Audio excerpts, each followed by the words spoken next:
शेतकरी मित्रांनो, मी शरद देवेकर, शेतीमित्र महाराष्ट्र शासन. आज मी आमच्या गारगोटीमध्ये मौनी विद्यापीठ आहे, त्या विद्यापीठाच्या शेतजमिनीमध्ये ऊसाची रोप लागण माझ्या मार्गदर्शनामध्ये होत आहे. कृषी तंत्रनिकेतनच्या सर्व म्हणजे मुलं, विद्यार्थी आणि कृषी तंत्रनिकेतनच्या प्राचार्य देसाई मॅडम, सावंत सर आणि त्यांचा इतर कर्मचारी यांच्या अनुषंगातून त्यांच्या ह्याच्यातनं हा प्लॉट आपण डेव्हलप करायसाठी गेलो. आज बघितलं तर की बाबा सरांची एक मागणी होती की साधारणपणे ह्या ऊसाला फुटव्यांची संख्या कमी आहे. फुटव्यांची संख्या का कमी आहे तर ह्याचे रूट्स डेव्हलप चांगले झालेले नाही. तर रूट्स डेव्हलप होण्यासाठी काय करावं लागतं की सुरुवातीला खोल नांगरटीची मशागत करून रान भुसभुशीत करणे, शिवाय शेणखत किंवा इतर कंपोस्ट खतांचा वापर करून आपल्याला मुळं चांगल्या पद्धतीनं डेव्हलप करता येतं. दुसरी गोष्ट IBA, 6BA शिवाय ह्युमिक ॲसिड किंवा आमचं ब्लॅक कॅट ह्या औषधांचा वापर करून तिथं मुळांची संख्या वाढवायला चांगली मदत होते. आता मुळांचं कार्य काय, कुठल्या प्रकारचे मुळं असतात तर साधारणपणे ऊसाला 3 प्रकारचे मुळं असतात.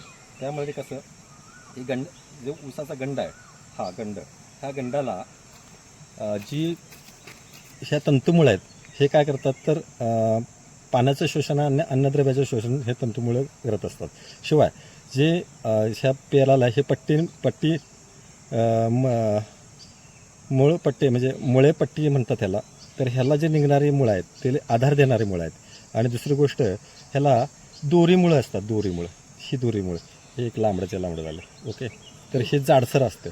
हे काय करतं, ह्या मुळांचे कार्य काय तर सुरुवातीच्या अवस्थेला तंतुमुळं आहेत ती अन्नशोषण आणि पाणी शोषणाचं काम करतात. दुसरी गोष्ट आधार देणारी मुळं म्हणजे त्या ऊसाला चांगल्या पद्धतीनं मजबूत कणखरपणा आणण्यासाठी हे काम करते. आणि दोरीमुळं का महत्त्वाचं आहे तर ज्यावेळेला पाण्याची कमतरता भासते त्यावेळेला जमिनीच्या भूगर्भातील जे पाणी आहे ते खेचण्याचं काम ही मुळं करत असतात. ह्या मुळांची साधारणपणे लांबी जर बघायची झाली तर तंतू मुळं जी आहेत ती साधारणपणे आपल्याला 2 ते 3 फुटापर्यंत लांब आलेली दिसते. दुसरी गोष्ट आधार देणारी मुळे 4 फुटापर्यंत जातील आणि दोरीमुळं हे साधारणपणे 6 ते 7 फुटापर्यंत लांब आपल्या जमिनीत पसरलेलं असते. त्यामुळे ह्या मुळांची योग्य त्या पद्धतीनं वाढ करणं हे आपल्या हातात आहे. मग त्यासाठी बरेच करावं लागतील. त्या पद्धतीनं तुम्ही करू शकता. वाटलं तर माझ्याला लाभ भेटला तर तुम्हाला ह्याच्याबद्दल अधिक चांगलं मार्गदर्शन आपण देऊ शकतो. आता दुसरी गोष्ट ह्यातनं आपल्याला काय साध्य करायचं आहे तर मुळांची वाढ जर चांगली झाली तर आपलं पीक जोमानं आणि फुटव्यांच्या संख्येत चांगली वाढ होणार आहे. हेच तुमचं फाउंडेशन आहे. मुळं जोपर्यंत म्हणजे मुळं घट्ट तर आपलं पीक घट्ट. ह्याचाच अर्थ आहे की घर बांधताना आपल्याला फाउंडेशन लेवलपर्यंत जे बांधकाम असतं ते चांगल्या पद्धतीने बांधलं तर वरती बिल्डिंग उभा राहते.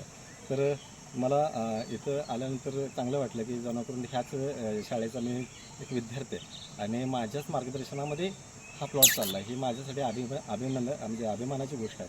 तर आपल्या यूट्यूब चॅनलला तुम्ही सर्वांनी सबस्क्राईब करावं आणि हे जी माहिती आहे ते आपल्या जास्तीत जास्त शेतकरी बांधवापर्यंत पोचवावी एवढी मी आपणास एक विनंती करतो. धन्यवाद.